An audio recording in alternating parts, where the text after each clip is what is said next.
Hello, YouTube. This is my first attempt at making a longer video. This video that you are watching right now is me working on a painting, which was supposed to be recorded in time-lapse, but accidentally I hit the regular video record button instead, so this is me painting in real time, which initially I thought I might just scrap this video altogether, not show it, not use it, but then I thought, you never know, it could be interesting, and I think I could talk over this video, and I could talk about how I began with the whole children's book illustration and stories, and that could be an interesting story to tell, and at the same time you get to watch me paint, which can be fun. I know I was at an art fair, the first art fair I'd done in quite a while, and I painted the whole time. And my neighbors definitely were watching me painting and said it was amusing to watch, or it was interesting to watch. But I decided after that point that I shouldn't paint while I was at the art fairs because it's better to be engaged with your visitors and trying to sell yourself, sell your art, sell whatever it is you are there to sell. And if people see that you are engaged in another activity, they might be less inclined to engage with you. And so, anyways, I don't know for sure that's true, but I have read it somewhere on the internet. It had like 10 tips for being at an art fair and what to do and what not to do. And it definitely said, stay off your phone. Don't do something else while you're there because then it doesn't seem like you're interested in selling your product or engaging with your visitors. So, anyways, there's that. But what I did want to talk about is how I came to this point with my stories. So, I have wanted to be an artist since I was 5, but I really can't start there because that would be far too long of a story for this. I did watercolors when I was younger. I did oil paintings for a while. I've done both, and I like both, and I really don't like acrylics very much, although I have used them. I know some people have had great, success with acrylics. It's just not a medium that I have ever been able to really get into. I like the way watercolor spreads. I like how it bleeds. I like how you can paint over it when it's dry and add layers. And oh, I love watercolor so much. And then oil painting is so different, but I really love oil painting too. Although I haven't been doing as much oil painting lately, it's definitely more time consuming. And I have found that I like my oil paintings to dry almost completely before I work on them again. It could be that I've just been out of it for so long, but that's what works best for me. I did a commission recently. A pet portrait for a friend is actually the third one that he'd commissioned me for, and everybody loved it. So I felt it really came out well, and it did take definitely a lot more time. So watercolors. In any case, after having children, I took some time off art. I didn't stop art altogether. I worked in my sketchbook. I gradually sort of got back into sketching my children, sketching children's toys. That was a thing I did. I used these watercolor colored pencils for a while. And these drawings turned into a story, a semi-autographical children's book about me called The Girl Who Wanted to Be an Artist. And it really talked about my journey of coming back into being an artist after being sort of wholly consumed by motherhood. Because, of course, it's important to be a mother, it's important to be a parent, but having your own goals and dreams is important too. And your children seeing that you have a goal and a dream and that you're pursuing something, and that I think that making your children your only pursuit in life is maybe not great for you or your children. That's just my opinion in any case. So, from this book, which was done in the watercolor color pencils, I got into watercolors again.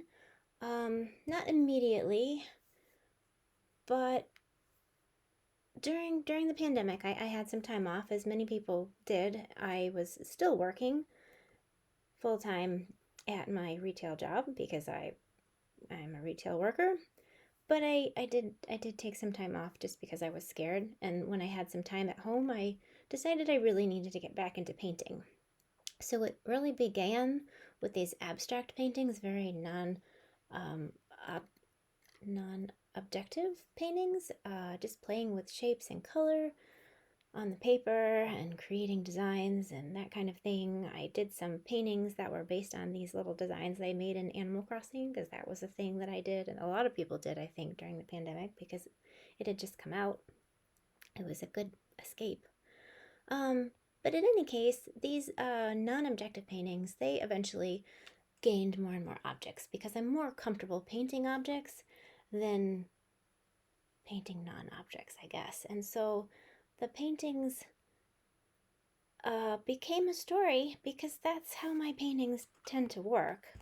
And the story turned into a series of books. So this should bring us up to speed here. I'm new at doing this audio, so I'm going to try and just talk until I get to the next point where I start again, and hope that the audio matches up. So we will see in just a second here. Over the years, and decided it was time to do something else. So, as I was saying, during the pandemic, I was getting back into painting again. I was doing abstract watercolors to sort of slowly work my way back into it. And then after a number of abstractions that were really very abstract and sort of non-objective, which is not usually the way I work, I got back into adding recognizable objects such as leaves and then birds. So the birds became initially just sort of part of the landscape, and at some point I think the wave series began, and so I had all of these waves. I had a lot of lava waves, and they were so fun to work on. I would do like a red and then an orange and then a more orange and yellow, and just this crest of color. And they did look like lava waves, and they were really fun. And the birds would surf on them. That's where I got my wave bird logo that I'm really fond of. I feel like it's just super iconic. It's fun to look at, and I never really get tired of it. I have these 4 wave paintings in my dining room, and I love to look at them every day. The wave paintings, they turned into sort of back into abstraction again to some extent. I did waves. I did these sort of eyeball shapes that turned into other things. I used the eyes to make fish. There are my eye fish, and so the eye fish swam through the waves, and the birds interacted with them. I think that my art tends to be story-like just all the time. It just has that natural tendency. So it really only makes logical sense for me to do stories. Whether they're going to be successful or not, I guess, still remains to be seen. I mean, a lot of people have liked them, and as I mentioned, I haven't gotten them onto Amazon yet, and probably I should do that. Amazon just seems like a big, evil corporate giant, and I'm a little bit hesitant to join that thing. And here's the other thing. It's very expensive to self-publish, and to go about getting a publisher, it just seems monumental. From what I understand, you have to query a not a publisher, but a literary agent. So there's all these literary agents out there, and you have to query them. It's a specific thing that you can do. So you go onto these websites to find them, and you have to answer all of these questions, submit your text or whatever, and just see if they accept you. And if they do, then I guess they help you find a publisher. I just didn't get very far with it. I found one literary agent I was interested in. I started filling out the paperwork, and then it required me to send them just the text of my children's book without the illustrations. And I felt like that's really missing the whole point of this. So I just gave up on that and decided to self publish myself. But so here, instead of doing the publisher and the literary agent and all of that, I started doing Kickstarter projects. So these have been fairly successful. You get a lot of excitement about your project. You get people involved. They back your project, and so they put forth the money, and it's not huge. There's obviously different donation amounts you ask for, and it's not like you're just getting donations to fund your art.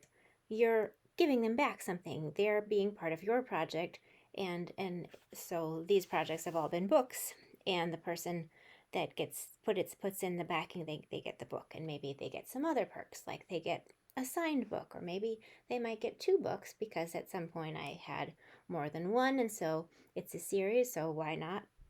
You might also want the first book in the series if you're buying the second one. So, anyways, these have been pretty successful.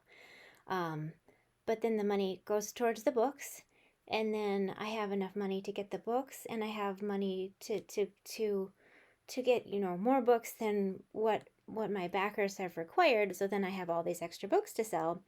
But then the process of selling the books on my own is a much more difficult process than when you have the Kickstarter and you have all that excitement and you have everybody wanting to help you out with your project.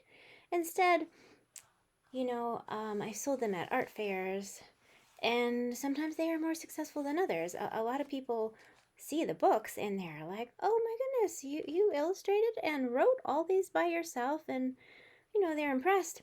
But they're still there with their wallet and they're like, "Well, I like this book, but maybe I'll come back." And so they don't. Um, I did okay around Christmas time last year. People were coming in to buy my books and visiting me at my regular place of work, my day job. I've also sold some through some retailers that are in town, so that's worked out okay. I did have a storybook walk for one of my books. It was the Lost Baby Penguin book, and it was really cool. It was a gallery show, it was at Artreach. I had a really small turnout at my opening, which was disappointing because I tried to invite everybody that I could and really tell everybody about it, but I don't know, people are just so busy with their lives and they have these things that they do, and then if it's not some of the things that they usually do, they just don't. I don't know. Um, I think we've all gotten so much worse at getting out of the house and doing things since the pandemic. We just got used to being in our own space and doing our own thing, and not worrying so much about if we don't get out and how that might affect us.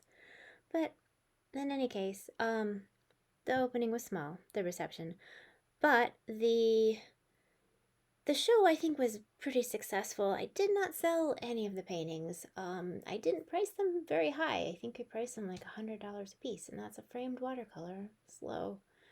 I mean, it really is. But however, many of my prints sold, and some of my other merchandise, because I do stickers and little necklaces, tiny painting necklaces. I started using resin. They're pretty cool. They're not everybody's cup of tea, I guess, but it seems like the people that like the necklaces really, really like them. So I'm definitely going to make more. And where was I going with that?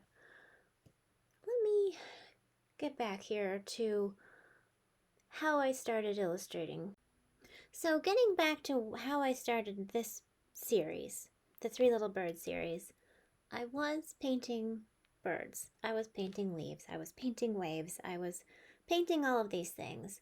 There was sort of a series that I did with the waves where the waves were trying to conquer this tree. The tree was made of these eyeball things. I think I might have called them eye trees. They've got the eyes, and then the eyes are sort of all attached together by this twining sort of vine material that is often rainbow colored.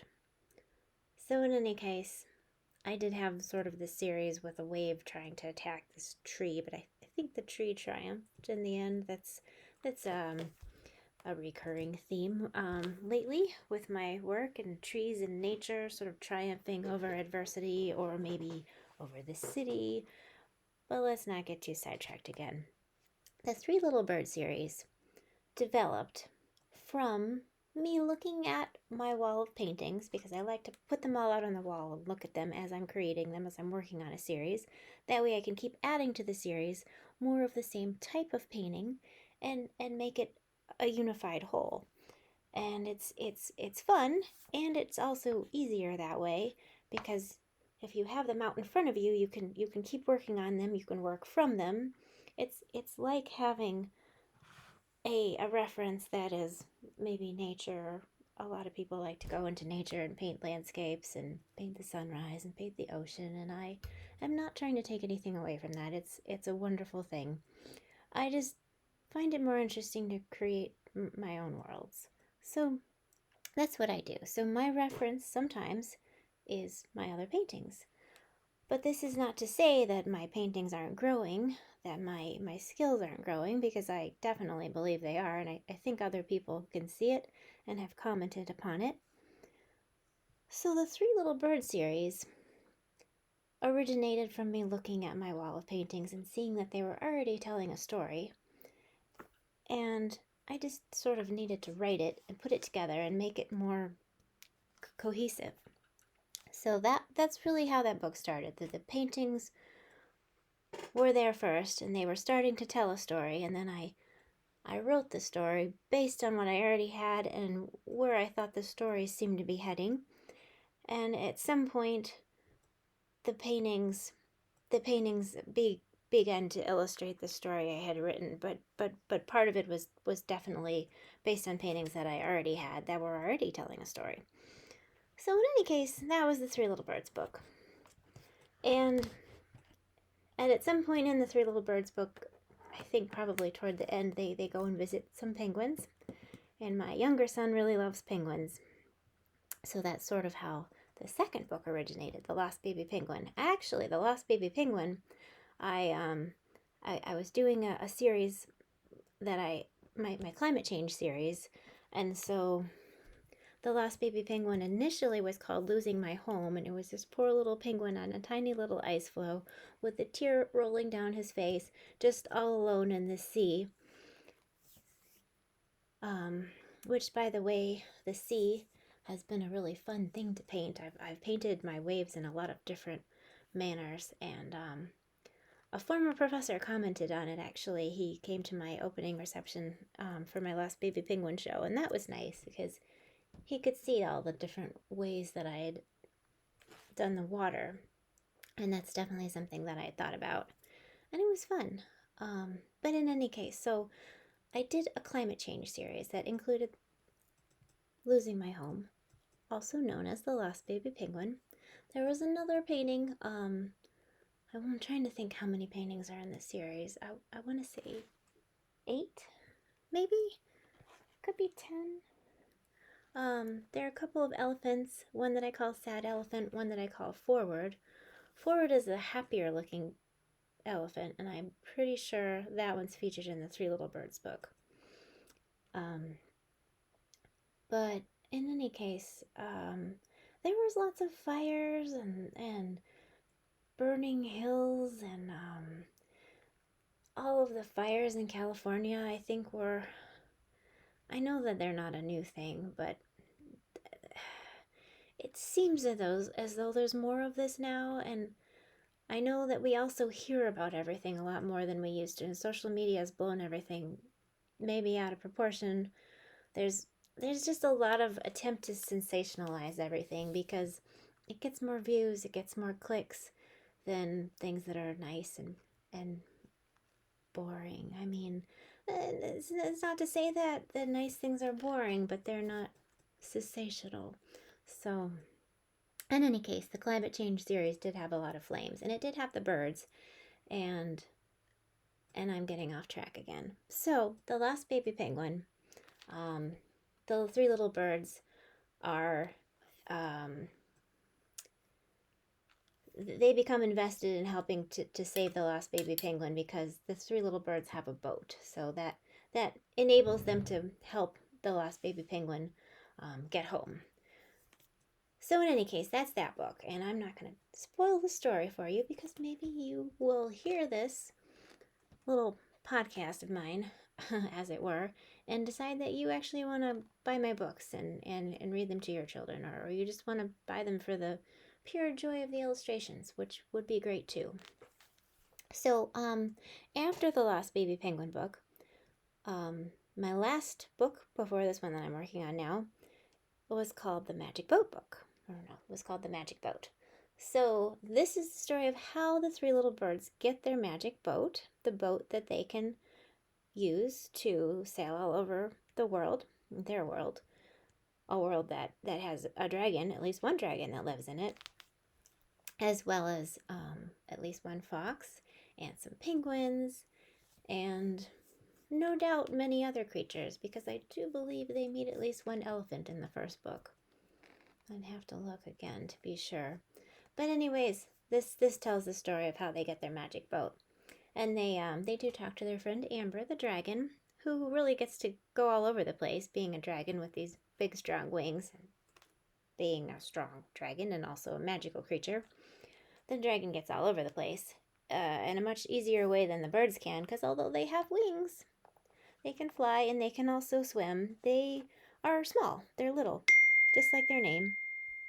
So they're not able to swim or fly all the way across the big ocean to get to, well, I don't want to give it away, but they meet somebody who enables them to get their magic boat.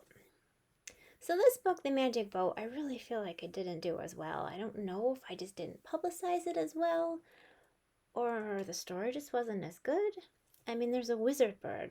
That's who gives them their magic boat, and that's pretty cool, right? I mean, a wizard bird. I thought it was interesting. In any case, that is what happens. They get their magic boat, and then they get to go on even more trips. The idea actually is that the magic boat is the book that chronologically falls before the Lost Baby Penguin book. But I wrote it after it. In fact, I had a little segue into that book at the end of the Lost Baby Penguin book because I thought, well, that would be fun. So, finally, we are at this fourth book, which might be the last book. I don't know. We'll have to see. And the working title for this book is A Friend for Amber. So Amber is the dragon. She is featured in each of the three books thus far. She's very good friends with the three little birds. She visits them often. They visit her. And they ride on her back, actually, part of the way at least, to get to the wizard bird on Wisebird Island, where they get their magic boat. But Amber has always been the only dragon in this world. And I did a painting a while back called Sad Dragon, which actually isn't the saddest looking dragon. It's a dragon that could be sad, could be contemplative. Hard to say, really. But that is the name of it. So to start this series off, I did another painting of Sad Dragon, more or less.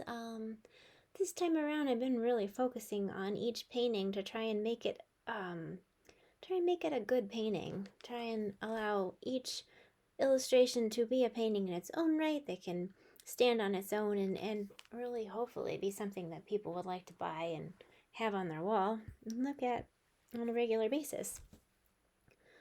So Amber is sad. She wants to go see other dragons. She's sure she's seen them in the past, but she hasn't seen any in a very long time. And I figure in most stories about dragons can live hundreds of years. So maybe Amber is hundreds of years old, in fact.